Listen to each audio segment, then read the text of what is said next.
Fala pessoal, tudo bem? Estamos de volta para mais um episódio do Deu Liga, o podcast que deu mesmo liga. Só sobe, né? Que nem foguete o Deu Liga, só sobe. Lucas Arruda, tudo bem? Tudo bem, Léo? Prazer estar com vocês de novo aqui mais uma vez no Deu Liga. Tô animado pro episódio de hoje. Eu imagino. Pedro Petrucci, tudo bem? Dali, Léo, tudo bem? Eu lembro do Bayer Leverkusen naquela final contra o Real Madrid, o golaço do Zidane, mas tem coisas boas do time a se falar também, né? Deu muita dor de cabeça esse Bayer Leverkusen. Poderia fazer esse trocadilho? Tudo bem, Torrealba? Tudo certo, Léo. Um episódio especial, né, desse time que encantou o mundo na última temporada e a gente espera que siga encantando. A gente está trazendo, como os guris adiantaram, o tema desta quinta edição já, né? Do Deu Liga, é sobre o Bayer Leverkusen, o 04 Bayer, né, como está no batismo, um clube que tem uma história muito vinculada aos brasileiros, mas o que nos motiva a falar do Bayer Leverkusen é a temporada de sucesso. Depois de 2022, 2023 estar nas últimas colocações, desembarca lá um tal de Xabi Alonso e o clube se transforma e volta para os seus grandes momentos. Eu vi esse Bayer Leverkusen jogar muito. O Bayer Leverkusen do Michael Ballack, isso, jogando no meio campo. Mas enfim, antes de começar a falar do Bayer Leverkusen, vamos chamar o nosso roteiro, o nosso índice. Tá aí o nosso índice e a gente começa. Pedro Petrucci, quem é esse Bayer? Esse Bayer além do time da farmacêutica, quem é esse Bayer? O atual time do Bayer? Ou a história do Bayer? Pois é, um time que surge, né, há muito tempo, são 120 anos de time, né, de 1904, justamente por isso tem esse 04 no nome, Bayer 04. A Bayer é uma empresa farmacêutica e dali os funcionários criam esse time e é o time que começa a se desenvolver a partir daí e começa a crescer dentro do futebol alemão. É muito identificado justamente por ser esse time mais empresarial. Nem tanto assim um time do povo, e ele até é criticado por isso. Mas ao longo do tempo conseguiu criar sua história no futebol alemão, se estabelecer na primeira divisão, formar vários craques que fizeram parte do futebol alemão e agora, muito recentemente, ter as suas principais conquistas. E é um clube que tudo em Leverkusen está em torno da Bayer, né? E a cidade gira em torno da Bayer. E o clube de futebol surge, como nas grandes empresas, a gente vê isso muito no futebol inglês, por exemplo. Os times de futebol surgem para dar uma diversão, para o trabalhador ter alguma programação de final de semana. São cidades pequenas, né? Leverkusen é uma cidade grande, uma cidade de porte médio da Alemanha, e tudo gira em torno do Bayer. O curioso é que neste momento em que o Leverkusen tem uma operação resgate, uma retomada, né, um protagonismo, ele já chegou a rivalizar, já chegou a ser o Dortmund da Alemanha, rivalizando com o Bayern, mas enquanto o Leverkusen está crescendo, a Bayer, a empresa, passa por não problemas econômicos, mas por dificuldades. As ações caíram 70%, depois que a Bayer compra a Monsanto, economicamente a empresa fica desestabilizada, e é uma gigante a empresa. Ela fabrica só aspirina, só isso, né? Além de outras, uma gama de áreas de atuação, mas o principal produto da Bayer é a aspirina. Inclusive os torcedores do Bayer Leverkusen, o time é chamado de os aspirinas, mas neste momento, inclusive, a Bayer olha para o Leverkusen como um grande ativo que dali pode sair algum negócio rentável. Porém, para esta temporada, Torrealba, o Bayer Leverkusen manteve os principais jogadores. Não teve perdas praticamente de titulares nesse time que foi a sensação da temporada europeia. Não perdeu no Campeonato Alemão, foi perder agora nessa temporada e perdeu a Liga Europa na final. Foi a primeira derrota na temporada, né, na reta final. Enfim, é uma história que foge um pouco da característica do futebol alemão, que tem a lei do 50+1, mas como o Bayer Leverkusen é anterior a essa lei, assim como o Wolfsburg, que pertence à Volkswagen, eles não estão nessa linha de que uma empresa não pode ser dona de mais do que 50% de um clube. O Bayern de Munique, o gigante, por exemplo, ele é fracionado, é Adidas, Audi e Allianz.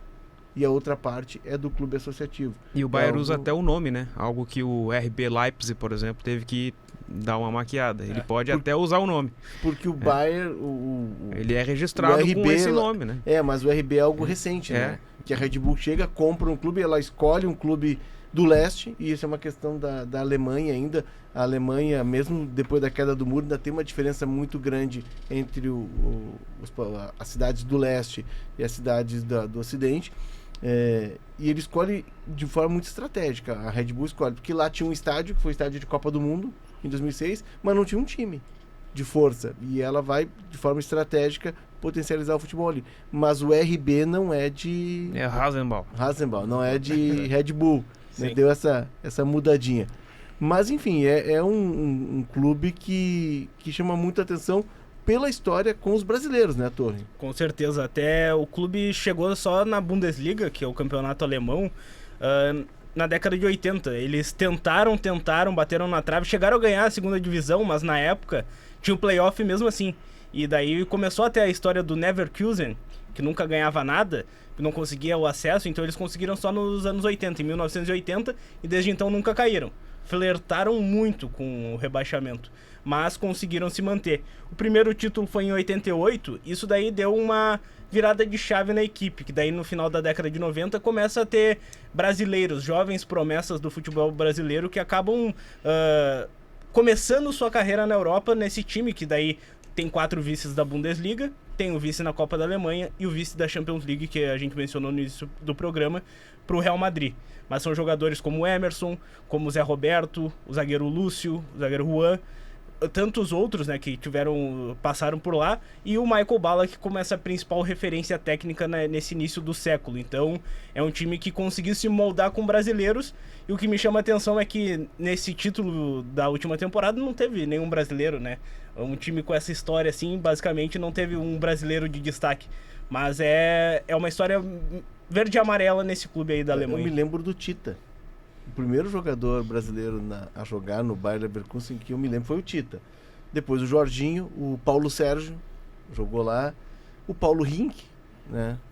Sai do Atlético Paranaense, daquele Atlético do Paulo Rink e Oséias, e o Paulo Rink inclusive se naturaliza alemão e joga pela seleção alemã, né? Tem um meio-campo do Leverkusen que é Arturo Vidal, Toni Kroos e Renato Augusto. O Renato Augusto, mais recentemente. Tem ligações diretas com a dupla Grenal, jogadores que saíram de Porto Alegre diretamente para Leverkusen. O caso do lateral Wendel, fez uma passagem rápida pelo 6 Grêmio, meses, né? mas muito destacado, muito jovem, e o Charles Arangues, que também teve a chance de ir para outros centros da Europa e escolheu o Leverkusen. O Arangues é um caso estranho, né? Porque o Arangues ele estava para ir pro Leicester, e o Inter ia receber mais do Leicester, ele bateu o pé e queria pro Bayer Leverkusen, que na época estava em baixa. O Leicester é campeão inglês, mas aí ele participa de todo o processo do Leverkusen. Quando ele resolve voltar para o Brasil para jogar no Inter, o Xabi Alonso não queria liberá-lo. E ele fica numa longa recuperação no departamento médico, e o Xabi, eu me lembro de uma entrevista do Xabi Alonso, eu conto muito com o Charles, né? O Xabi Alonso, olha, eu conto com ele pela qualidade dele, pela dinâmica que ele dá, e eu estou esperando. Só que o Arangues não queria mais jogar na Alemanha. Então ele sai do Bayer Leverkusen no momento em que o Bayer Leverkusen está tendo essa temporada de luxo. Aí vem pro Inter. E também não para no Inter. Ou seja, o Arangues é um cara... O Arangues não poderia ser coach de carreiras. Não poderia. Emerson vendido pelo Grêmio em 97 e o Lúcio vendido pelo Inter em 2001, né? São transferências também de, jogadores que em 2002 o Emerson não foi porque foi cortado, mas em 2000 se lesiona jogando no gol na véspera da estreia do Brasil, né? Naquela temporada ele vai para a Copa do Mundo de 98, assim ao contrário, né? Convocado no lugar do Romário. E o Lúcio, enfim, é campeão mundial e joga outras Copas do Mundo também. O Lúcio, ele faz o gol do Leverkusen na decisão contra o Real Madrid. O 2-1 é dele. O gol icônico do Zidane, talvez seja a maior marca daquela final de 2002. Que é um gol de sem pulo, né? De perna esquerda, né? O cruzamento vem... Gol foi em Glasgow, né? E até sobre o Arangues, um ponto importante, o primeiro Leverkusen do Xabi Alonso tem o chileno no time. Tem. É um jogador que realmente fez parte dessa construção de um time vitorioso, que foi a sensação da temporada passada. E eu me lembro, eu tenho uma certa corrida já, né? Já não cozinho na primeira fervura. Eu me lembro da contratação do Emerson pelo Leverkusen. E dias antes, a primeira esposa do Emerson, eles eram noivos e tal, e ela liga para a redação e passa uma informação, e passa dados do... Porque assim, tinha acontecido em Porto Alegre o casamento do Jardel, que foi na Catedral do Jardel com a Karen Matzenbacher. E foi um acontecimento na cidade. Isso é final de 96. E o Emerson casa em 97. E a mulher dele, uma ideia de também dar uma divulgação pro casamento, liga pra redação e tal. Eu recebo a ligação, ela passa todos os dados, né, de como seria a festa. Ela cria uma divulgação para a festa. Na época não se tinha tanto assim, interesse, né, nesse tipo de assunto. O Davi Coimbra, que é o nosso editor, chega para mim na redação e diz: tem um clube alemão aí querendo comprar o Emerson. O Emerson já tinha voltado da lesão, tá se recuperando. E eu me lembro do contato da esposa do Emerson e ligo para ela. E ela assim: não, é verdade.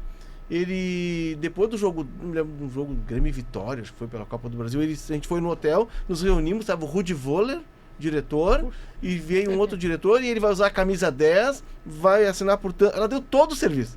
Nossa. Saímos com uma página inteira assim, da notícia do Emerson que nós demos, e foi na época assim, uma notícia muito impactante, que o Emerson era a grande referência daquele Grêmio de 97. E depois fez carreira, sai do Leverkusen, vai para a Itália, Juventus, Roma, Milan, né?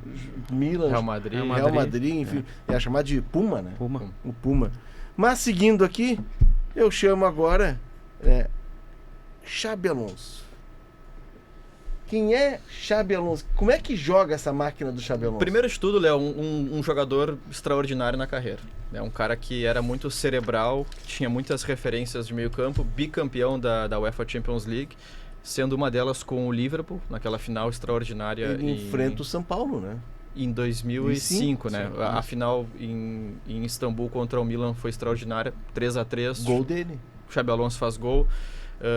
Então ele tem 2 Champions no currículo como volante, tem Copa do Mundo, tem Eurocopa com a seleção espanhola, tem a Liga dos Campeões com o Real Madrid, e até há um debate, Léo, sobre a diferença de técnicos de futebol que, quando eram jogadores, atuavam do meio para trás ou do meio para frente.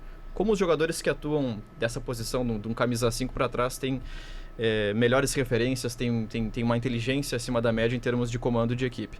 Pois bem, como joga esse time do Xabi Alonso do Bayer Leverkusen?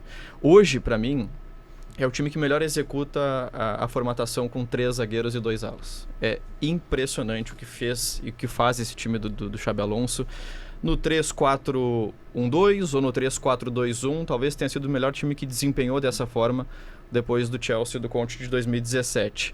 2 alas extremamente velozes, 2 alas que têm muita capacidade de chegada na última linha, 2 alas que dão muitas assistências, que fazem muitos gols e que se tornaram referências da equipe depois do camisa 10.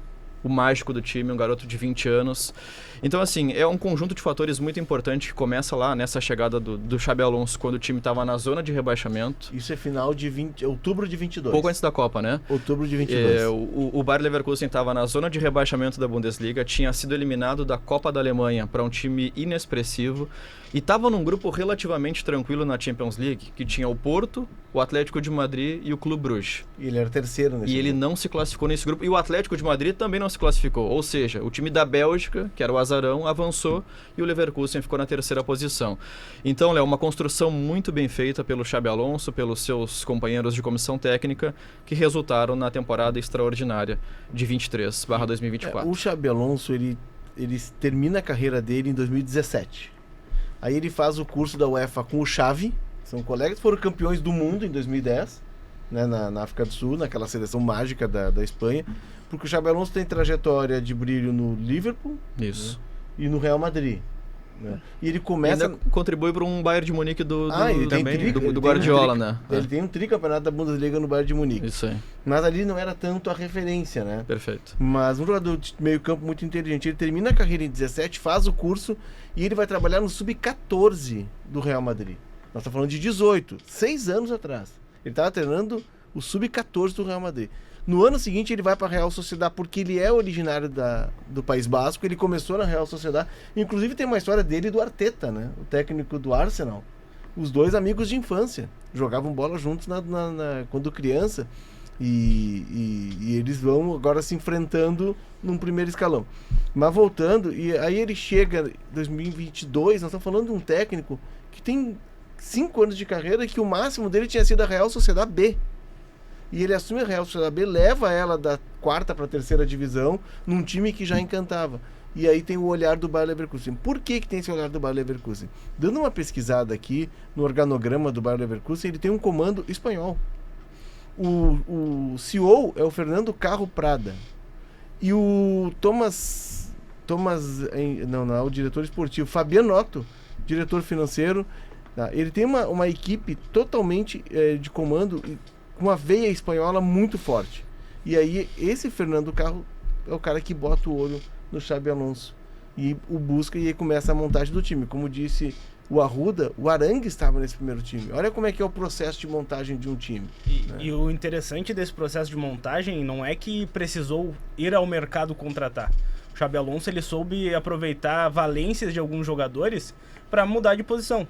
Os alas que o Arruda mencionou, o Frimpong e o Grimaldo, eles não eram alas laterais. O Frimpong era um meia camisa 10, basicamente. O Grimaldo meia esquerda, ponta esquerda. Um ponto até o Frimpong, né? Exatamente. O Frimpong ele se tornou um ótimo marcador, mas apoiando é sensacional. O próprio Florian Wirtz atuando como esse camisa 10, mas era um ponto esquerdo também na base. A gente tem o Diaby, que atualmente não está no elenco, foi um dos poucos que saiu. Mas o Diaby era um ponta direita, driblador e tudo mais. Ele virou quase um centroavante nesse time do Xabi Alonso. Então, ele conseguiu transformar jogadores que já tinha no elenco e tirou o máximo deles nessa formação que sai construindo com zagueiros. Tem os seus dois volantes, um mais o cachorro, o que marca, o que bate, que é o Endrich. E o outro que é pode ser, atualmente é o Chaka, mas poderia ser o Arangues. Mas bate também o Chaka, né? Ele gosta, Gosta né? também Ele gosta. Tem o Ezequiel Palacios, que também é o jogador argentino, que dá mais essa saída de bola. Chegou o Garcia agora do Girona, exatamente. né? E esse time consegue pressionar, consegue jogar em cima, sufoca o adversário, tem seus problemas de abrir espaço, toma muitos gols, isso é uma verdade que a gente tem que ver, tanto é que na temporada passada foram vários jogos resolvidos nos acréscimos. E esse ano já começou assim, né? São 2-3-2, né? Um sofrido e um vencido, isso, né? Ele é daquela ideia de que 1-0 pra ele é algo aburrido, como diz o espanhol. Né? Ele gosta de emoção. E o negócio que eu mais gosto, como o Xabi Alonso era um grande batedor de falta, as bolas paradas do Bayer Leverkusen são muito bem trabalhadas. Isso daí é algo que sai muitos gols de bolas paradas. O cara era um gênio batendo na bola. Ele escanteio, faltas, então ele treina o time também nesse formato. Ele sabe aproveitar a bola rolando, mas a bola parada é muito boa. De repente, algo que até mais viralizou na última temporada não tenha sido nem a campanha fenomenal que fizeram na Bundesliga e na temporada, e sim os vídeos do Xabi Alonso trabalhando com os jogadores no campo, e não só ele lá de fora, ele tá lá dentro, fazendo lançamentos, batendo na bola, né, fatiada nela. Tudo que ele fazia quando jogador, ele aplicando e viralizou. Ele é jovem, né? Sim. Faixa de 40 anos. 42, tá? O Xabi Alonso anos. faz 43 no final do ano. Né? Com 7 anos de carreira, ele esteve cotado para ir para o Liverpool, porque tem uma história muito forte no Liverpool. Ele jogou com o Lucas Leiva no Liverpool, né? Já acho que chegou a jogar assim. A dupla titular era Mascherano e Xabi Alonso, e o Lucas sempre sendo uma opção ali. E chegou a jogar de zagueiro, naquele né? meio campo. Chegou a jogar, com o Klopp, chega a jogar de zagueiro no primeiro ano. Então, assim, um técnico jovem com 7 anos de carreira, mas que... E aí que eu vejo, Lucas... É tu pensar a tua trajetória, a tua carreira. Veio o clube de ponta, porque tu trocar embora o Leverkusen seja o campeão alemão, seja na Liga e tal, mas tu ir pro Liverpool, tu tá indo pra elite. E ele dá uma segurada, segue no projeto dele. Importante. E isso a gente vê muito comum nos técnicos, principalmente no Brasil. Né? No primeiro chamado de um clube top, de linha, eles abandonam o projeto em nome da oportunidade do clube grande. E aí chega no clube grande e nem sempre tá muito... estruturado. E assumir o Liverpool neste momento era arriscado. Porque tá pegando uma régua elevadíssima, né, do Jürgen Klopp. Não é tão fácil assim. Acho que ele pensou muito bem a carreira dele nesse sentido. E a consciência, né, de que para correr risco, ele poderia correr risco no próprio Bayer Leverkusen, que iniciou essa temporada com toda a responsabilidade de defender a invencibilidade, que já caiu, né, na segunda rodada do alemão, e de dar sequência a essa temporada vitoriosa que foi a passada, né? Já mostrar que não foi uma exceção dentro do clube, manteve o técnico, manteve praticamente todo o elenco, e isso foram os reforços do time para disputar uma Champions. E até a própria, de repente, impossibilidade de ele aplicar no Liverpool aquilo que ele fez no Bayer Leverkusen assim que chegou. A gente tinha um Bayer Leverkusen do técnico anterior, um suíço que até desconhecia, confesso, Léo, não me lembrava dele, o Gerardo Seoane, se não me engano. Seoane. Depois eu vi ele passando por alguns outros clubes. Mas assim, não é um cara que ainda tem Não, tanta não. expressão, né? Mas ele muda totalmente a formatação do time, tiram a linha de 4 defensores, coloca os 3 zagueiros, os 2 alas. Imagina chegar num Liverpool pós-Klopp e falar pro Van Dijk, falar pro Robertson, pro Alexander-Arnold, que agora a linha seria de 3 e na marcação ele é de 5. Enfim, mudar toda a estrutura de uma equipe vitoriosa, jogadores consagrados em nível mundial. Acho que acertou bastante o Xabi Alonso ao segurar um pouquinho, e o Liverpool também acertou, viu? Foi muito bem no mercado. Foi muito bem. E esse tempo que o Alonso teve no Bayern, acho que ajudou ele a perceber que os demais times do futebol alemão, por não ter o poder aquisitivo do Bayern de Munique, eles precisam desenvolver os jogadores de menor expressão no elenco, né? E isso ajudou a fazer o que o Alex comentou mais cedo.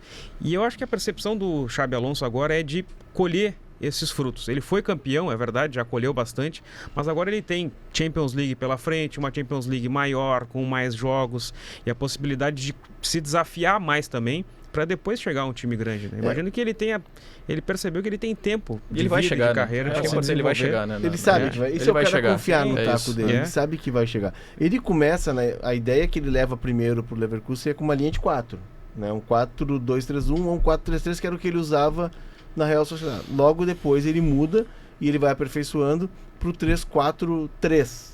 Ele tem um 3-4-3. Aí ele passa pro 3-4-1-2. E tem no time um jogador que eu acompanho há muito tempo, desde o tempo do Tadieres, como é equatoriano, Hincapié, que jogou contra o Brasil, inclusive. Sim. Agora, né? E jogou contra o Brasil saindo muito numa linha de treino, mas saindo muito como um lateral. E eu tava dando uma olhada aqui, tava procurando a média de... Isso é um ponto interessante, a média de idade. Porque não adianta tu ter a ideia de jogo, que foi o que aconteceu, por exemplo, trazendo para nossa aldeia aqui o Internacional, que pensa uma ideia de jogo com o Kudê, mas entrega para o Kudê jogadores que não tem aquele perfil. Isso ele não teria no Liverpool, né? Também, né? O Liverpool é um time mais avançado. A média de idade do Leverkusen que jogou o último final de semana tem 26 anos. Isso para a média de idade de um time é baixo. Porque tu vai ter um jogador com 30, tu vai ter uns com 19, 20, mas tu tem uma média de 26 anos, é sinal de que tu tem um grupo jovem. Talvez a média de idade do Bayern campeão tenha subido um pouquinho, porque o goleiro é muito experiente, né? O Hradecky, e o centroavante, o Patrick Schick, é um pouco mais velho do que o Boniface, que era a referência, e acabou se machucando de um período de 4 a 5 meses na temporada. Mas ainda assim é uma idade muito baixa. O Alex Garcia já é um cara mais experiente. Perfeito. E aí tu busca jogadores para aquela função que tu precisa. Ele vai entregar... Aí me lembra muito o Moneyball, que é o cara que monta o time conforme a característica do jogador, pega uma valência de cada jogador e vai montando o quebra-cabeça. O Alex Garcia não é um jogador de velocidade, não. Jogador de qualidade com a bola, mas menos intenso. Porém, ele vai entregar para o time, né, uma característica que tu precisa. Eu acho muito interessante isso da montagem do quebra-cabeça. No time que jogou no final de semana não tem o Jonas Hoffmann, mas tem o Terrier, que é um jovem contratado do Rennes por 20 milhões de euros. Bom jogador. Bom jogador mesmo. Ele busca também no Rennes um zagueiro, Belassian, 15 milhões de euros. Jovem, tem investimento. Jovens com investimento para aposta no futuro. E tem um brasileiro, lateral direito Arthur, do América Mineiro, que passou 7 meses machucado, porque teve uma lesão muito séria no músculo da coxa. Passou por cirurgia, inclusive. Né, e voltou a jogar no final da temporada passada. E o Xabi Alonso, nós temos um jogador diferente aqui. Ele é um jogador de muito futuro. Lateral direito que pode jogar como lateral esquerdo. Vocês lembram dele? O Arthur acho que foi chamado até para a seleção já, quando né? Era o Ramon, o Ramon conhecia ele da Sub-20 e aí levou ele para a principal em alguma convocação. Mas é muito jovem também. E se eu não me engano, das 5 partidas que ele fez no ano passado, ele tem 3 participações em gol. Para ter uma noção da importância que no caso ele é lateral, mas que o ala direito tem para essa estrutura do time do Xabi Alonso. E só sobre o Xabi Alonso, o fato dele ter ficado deu exemplo para os outros jogadores, né? O próprio Florian Wirtz, muitos times queriam ele, jogadores jovens, o Grimaldo, o Hincapié. Essa trinca de 2 alas e o camisa 10, ela foi extremamente assediada na janela e o Bayern manteve. Acho que a única perda foi talvez o zagueiro reserva imediato, que era o Kusunu, que é um bom zagueiro. O Diaby, acho que ele saiu um pouquinho antes até, né? E até depois, se a gente tiver um espacinho para falar sobre isso, porque o Diaby, ele é o fiador para mim do time. Ele é o fiador, financeiramente falando, da estrutura ofensiva do Xabi Alonso, campeão da Bundesliga e da Copa da Alemanha. Mas aí tem a substituição e volta o Bonifácio que Isso tinha aí. se machucado, né? Isso Ele aí. tinha buscado o Borja Mayoral Borja Borja Iglesias, né? na Isso aí. Espanha, no Betis, por empréstimo. E Isso aí aí. agora volta o Vitor Bonifácio, que era grande destaque do time que se machucou. Seguindo aqui no nosso índice, o que esperar para a temporada 24-25? No mínimo, Liga dos Campeões, Sabe né? como Depois da temporada maravilhosa e de bater na trave na Liga Europa, nós resultadistas queremos no mínimo a Liga Pô. dos Campeões. Sabe o que é curioso? A gente imaginar que o Bayer Leverkusen foi campeão da Bundesliga de forma invicta. Algo que nem o Bayern de Munique tem, né? Teve a terceira maior invencibilidade, se eu não me engano, da história da Liga. E começa a temporada 24-25 e eu não trato o Leverkusen como favorito. É muito curioso isso, né? A gente está muito ainda preso ao Bayern de Munique. Pô, o Bayer Leverkusen quebrou uma hegemonia de 11 conquistas seguidas do Bayern de Munique.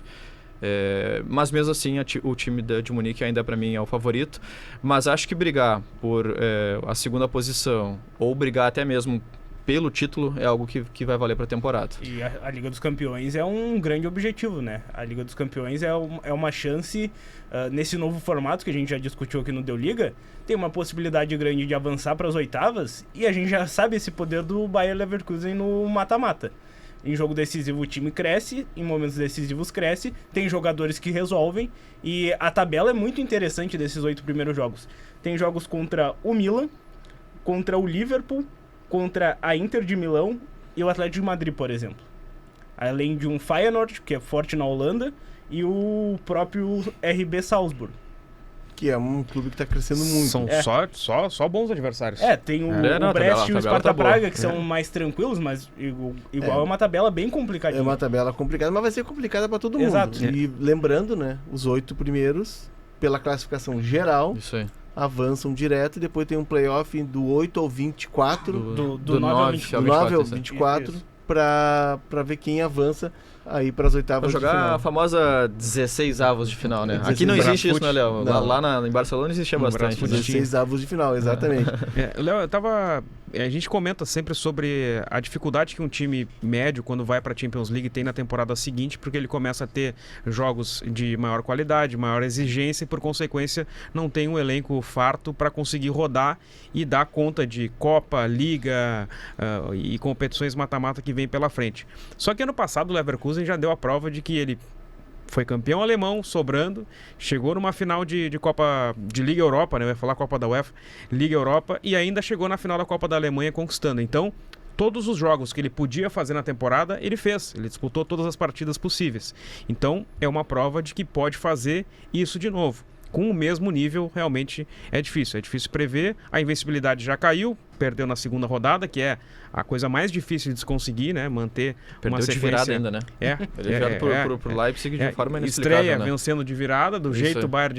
Bayer Leverkusen de ser, e aí perde pro Leipzig de virada. A temporada com certeza vai ser de muitos gols para lá e para cá, mas é difícil, não tem como colocar como favorito, mas pagar na Champions. Jornalistas ingleses, porém, obrigação. não podem mais chamar o Bayer Leverkusen de Bayer Neverkusen. Never. Que sempre batia na trave, né? Eles se É. guardem Foi pro o Tottenham trocadilho. nisso daí, né? Eles- Não. Aliás, o Bayer Leverkusen tem como trunfo, se ele quiser bater o Bayern de Munique na Bundesliga, tem como trunfo o maior centroavante da história do futebol inglês. Seria exagerando? Não. O Lineker foi muito bem também, né? Gostava muito do Lineker, mas um dos grandes centroavantes do futebol inglês, mas o maior pé frio que o futebol mundial deste século já viu. Exatamente. Não ganha nada. Mas esse né? ano, Harry Kane esse ano vai ganha. acabar, esse ano. Tu acha? Não tem como segurar tanto tempo. Tem né? como. O Bayern de Munique não vai passar 2 temporadas sem levantar um canequinho sequer. Nem que seja a Copa da Alemanha. Não tem como. A Copa da Alemanha conta. Conta, O Bayern de é. Munique ganhou um torneio agora de verão no estádio do Tottenham e ele se recusou a levantar a taça porque ele é cria do Sim. Tottenham, né, o Harry Kane. É porque também não E vai também porque não comemorar sabia o essa que taça. fazer com a taça, né? Não. Ele não queria queimar também, ele não queria também queimar É. essa oportunidade, né? Ele quer um grande título, mas brincadeiras à parte, vai ser um campeonato alemão interessante, né? E tá bem diversificado o campeonato alemão, né? Tem muitos clubes novos, tem clubes tradicionais que estão na segunda divisão, Sim. Colônia, Hamburgo, Inclusive Hannover 4, o- o Hannover, inclusive, que o Torrealba trouxe a camisa, linda camisa, Torrealba. O vice do ano passado e que tende a se manter, que é o Stuttgart, por exemplo, né, que vinha da segunda divisão, Exato, conseguiu que- ser vice. Exatamente. E o Bayer Leverkusen, pra gente ir encaminhando aqui nosso final sobre o Bayer, tem a sua casa, o Bayer Arena, que serviu de de hospedagem para a seleção brasileira na Copa de 2006. Tem um hotel no Bayer Arena. A seleção se hospedou lá. Inclusive a equipe da RBS ficou no hotel, que o Brasil usou como local de treino, o estádio do Bayer Leverkusen. Mas no ano seguinte, um investimento de 56 milhões de euros para modernizar o estádio, para botar uma nova arquibancada, para fazer uma cobertura. Um estádio que é ultramoderno e que lota sempre. Isso é um ponto favorável que ajuda o Bayer Leverkusen. Eu tava vendo até, a Bay Arena é 30 mil, por isso não foi pra Copa. A Copa exigia 40 mil, o jogo foi em Colônia, que é do lado. Mas teve Mundial Feminino lá em 2011. Na Euro não teve agora, mas em 2011 teve Mundial Feminino. Tá aí um bom lugar pra se Sabe qual é o conhecer. clássico do Bayern? É. Alguém sabe? O Petrucci sabe, porque ele colou. Não, eu tava vendo o Torrealba no Google Maps ali. Não, que o clássico é contra o Colônia. É. É o clássico do Rio Reno. Até porque a cidade as duas cidades são cortadas pelo Rio Reno, né? Então é uma curiosidade legal. Não é contra um grande da Alemanha, mas Tradicional. é um clássico tradicionalíssimo até. Então Sim. tem bastante rivalidade entre essas duas equipes. E o Colônia não Que conseguiu... tá na segunda divisão Exatamente. também. Outro clube tradicional da Alemanha que tá na segunda divisão também. E aí vai naquele tom que eu falei no início. O Colônia é mais identificado com o povo da região. O Bayern é um time mais empresarial, digamos assim. E é um time dos empregados. Exatamente. Como tudo gira em torno em Leverkusen da Bayer, né? É um clube de empresas. Isso acontece muito. A gente trabalhou agora há pouco tempo com a questão do Aspato, que é a cidade vive em torno da siderúrgica e os funcionários criaram o clube. Isso é muito comum nos Estados Unidos também. Futebol do leste europeu, né? Com os Spartaks e Lokomotivs. Sim, aí com dinheiro governamental. Também, né? Os Dínamos. Até aqui no interior do Rio Grande do Sul temos algumas cidades que se baseiam nas empresas. Grandes empresas que empregam milhares de pessoas em cidades pequenas também. Cidades, sim, fica em volta. Mas a história do futebol gaúcho tem muito disso. Os rio-grandenses, por exemplo, eram clubes da Rede Ferroviária Federal. Os cruzeiros eram um time da Brigada Militar. Né? Então, se o Rio Grandense de Passo Fundo, o Rio Grandense de Santa Maria, eram todos times ligados à Rede Ferroviária Federal, porque naquela época o Brasil tinha uma malha ferroviária intensa e, enfim, o Brasil Pena ficou para trás, né? parecia mais evoluído, né? Mas decidiu botar tudo em cima de caminhão, de estrada e vida que segue. Seguindo aqui, futebol é uma viagem.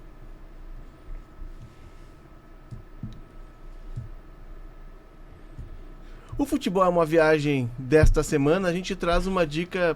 Quem gosta de cerveja aqui? Sempre, né? E de festa? Melhor Também, ainda, combinação perfeita, né? Então tá bom. E música? Tem que Aí, Então tudo completo, isso tu tudo isso encontra completo. na Oktoberfest de Munique, que é a principal Oktoberfest do mundo, e por razões óbvias, né? Começou lá. embora a de Blumenau tenha crescido muito, e a de Santa Cruz aqui Eu já fui a Santa tá Cruz, na mesma espetacular. esteira, mas os alemães, por exemplo, a de Blumenau começa por causa da enchente que teve no início dos anos, acho que foi anos 80, metade dos anos 80, aí eles fazem para recuperar, para buscar receita para a cidade, e vira um grande evento, um evento nacional, e os alemães vieram ficar impressionados com o tamanho da Oktoberfest de Blumenau. Mas a de Munique, né, ela começa há mais de 200 anos. Aí para celebrar um casamento, né, de um rei da época, né, do príncipe Luís da Baviera e da Teresa da Saxônia e Hildengausen. E a partir dali se cria a Oktoberfest. Começou como uma festa de casamento e lá se vão mais de 1810, 214 anos de festa. Ela não foi realizada em 22 anos apenas por guerras ou por fatores, né, como fatores naturais e tal que impediram. Mas é uma festa que dura entre 16 e 18 dias de muita cerveja, muita festa, e é o dia inteiro. E assim, ó, se vocês quiserem, embora a gente esteja sem aeroporto, mas dá para ir por Florianópolis, começa agora, ó, 21 de setembro. Hoje estamos gravando no dia 10. Dá tempo ainda. Dá tempo de se organizar. Para conciliar com o jogo do Bayern até, né? Outro dá do pra ver o Bayer 1860. Leverkusen. Dá pra ir dar uma escada ver o Bayer Leverkusen. Sim, E aí só que eu vou fazer o seguinte, vou dar uma dica pra vocês. A cerveja é boa. Não vai ter dor de cabeça. Não tem ressaca, tá? Mas então, é gelada? tu pode pedir. Isso é Tu importante. pode pedir. Tu tem que pedir very, very cold. E aí, né? Mas ela é barata, porque a cerveja na Alemanha é subsidiada pelo governo. Né? E ela é farta, barata e boa. Tanto que na festa das conquistas da Bundesliga, quando recebe a salva de prata, tem 1 litro de cerveja na cabeça, no chão, copão, no gramado. E eles tomam no dia a dia, né? Nas refeições, eles tomam, não tem aquela... Não é uma coisa cultural deles, não é como aqui. Embora no Rio de Janeiro, muitas vezes tu vê as pessoas saindo do escritório engravatadas para ir almoçar e tomando chopp, né? Nós temos uma certa restrição já, não combinamos muito no dia a dia. A cerveja é mais reservada para o momento de festa. É uma bebida... O jogador tem que ser disciplinado lá, né? Também. Mas, inclusive, tem jogadores que relatam que no vestiário tem. Que em alguns casos... Mas não no dia a dia, né? Não no dia a dia. Mas, claro, tu não vai tomar uma de 1 litro, né? Sim. Mas na janta, daqui a pouco, um copinho não é nada absurdo, assim, é tolerado. Não pode exagerar, né? Talvez esse tenha sido o segredo do Goretzka. Ficou forte de um dia pro outro lá no Bayern de Munique. Tá bom. Já não tá mais. Aí já sobrou. Aí foi convidado a buscar novos desafios. Foi não soube se importar, né? Não, vai buscar novos desafios. Essa teoria é forte do Petrus. A teoria é muito forte. Poxa, não tem provas, né? Não dá pra... É verdade. Seguindo aqui, gente. Vamos servir o chá das 5?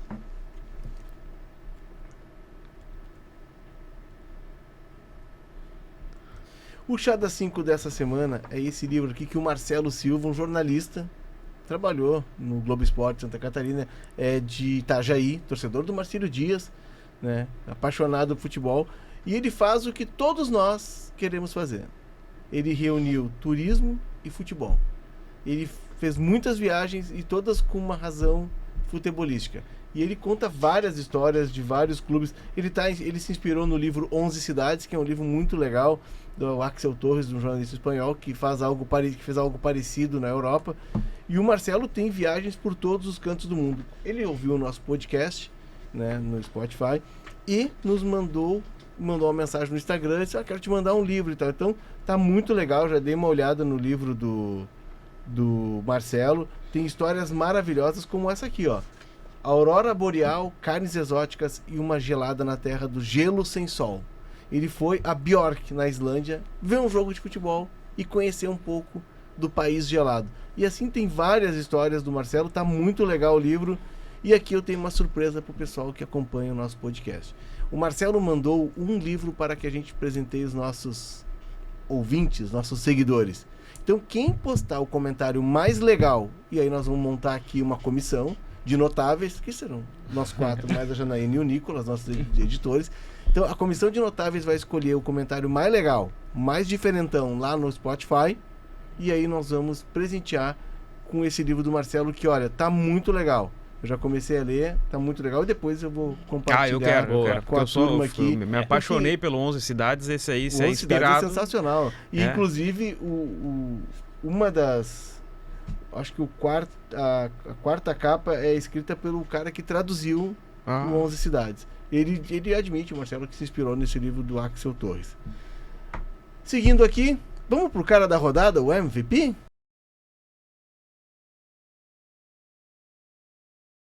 O cara da rodada dessa semana é ele, né? O Robozão. O Robozão. Chegou a 900 gols, né, Léo? Ele vai a 1000? Olha, se deixar... 901 já atualizado. Ele fez na última. 901 agora. Ele fez mais um, fez né, mais no final de semana. E na contagem de gols oficiais, assim, que é o único jogador que chegou, na teoria, falando em... O Túlio não chegou? Daí... É o que eu não gostei. O Romário não chegou? A gente respeita muito o Cristiano Ronaldo, e até é uma coisa legal de observar, Léo. Muito tempo eu rivalizava pra mim mesmo o Messi e o Cristiano Ronaldo e não desfrutava dos dois, só do Messi.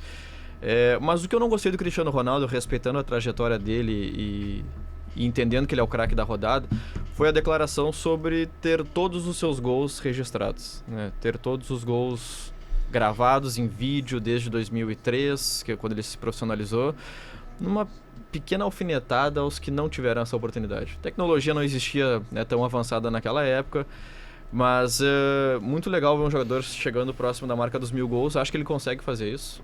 Tá num Ele tá futebol com 39. 39, né? Ele vai, atleta do jeito que ele vai mais uns 2 anos. Ele é 39, mas se pegar o lado físico dele, então um jogador de 35, 36, né? O tamanho, o cuidado que ele tem com o corpo. Se pegar o time do Brasil aqui de 28... Uns de 21 já não tem a mesma capacidade física, né, Léo? Mas tá numa liga mais fraca, tá atrás desses recordes, eu tô muito feliz vendo que ele vai chegar nessa marca. Só não gostei da alfinetadinha. Não precisava, né? Mas ele segue em alta na seleção, né? Isso me chama a atenção. Ele tentou atingir essa marca na Euro, né? De tudo que é jeito e não conseguiu.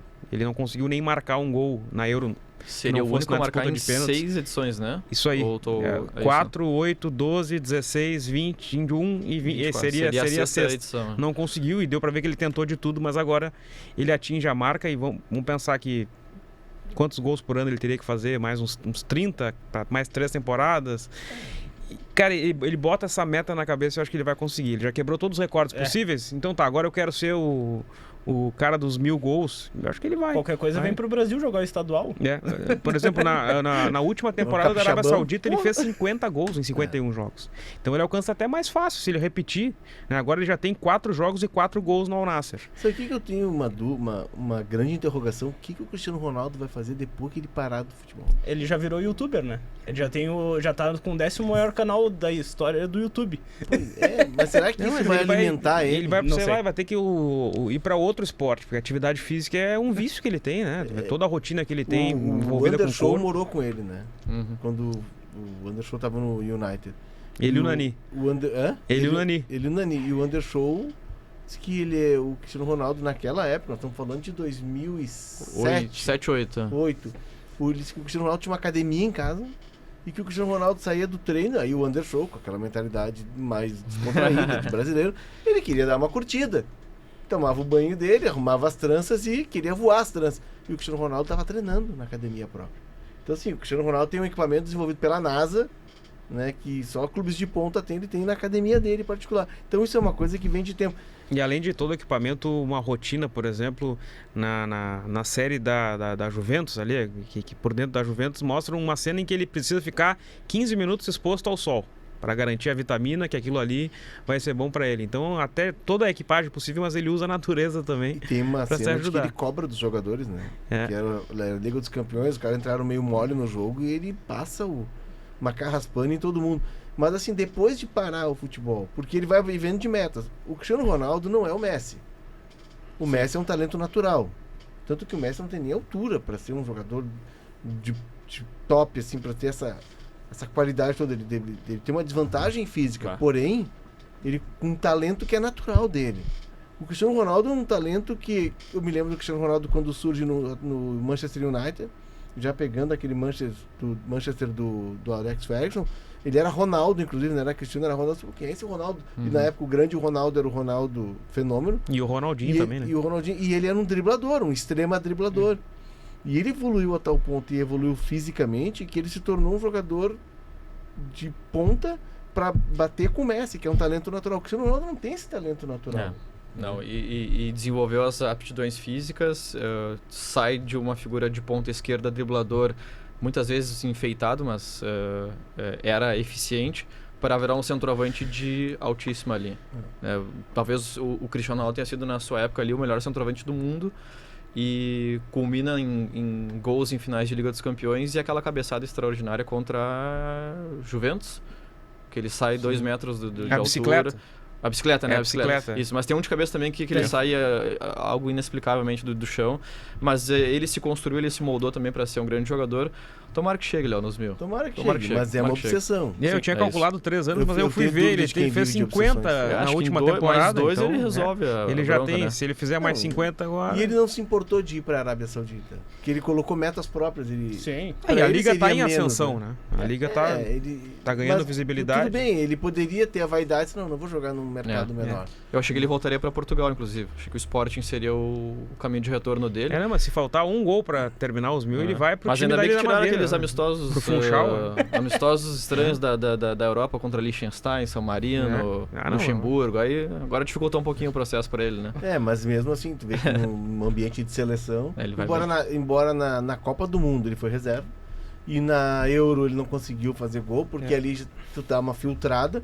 Mas numa Nations League... Agora o gol 900 é contra a Croácia, é um adversário para Portugal 900 bom, contra a Escócia. E na Copa ele tomou um banco nas oitavas pro Gonçalo Ramos, né? Imagina só, um garoto de 20 anos entrando e meteu o hat-trick ainda, o garoto. Nas oitavas contra a Suíça. Aceitar, né?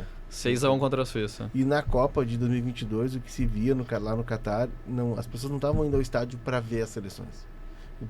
Os árabes da região foram muito sauditas.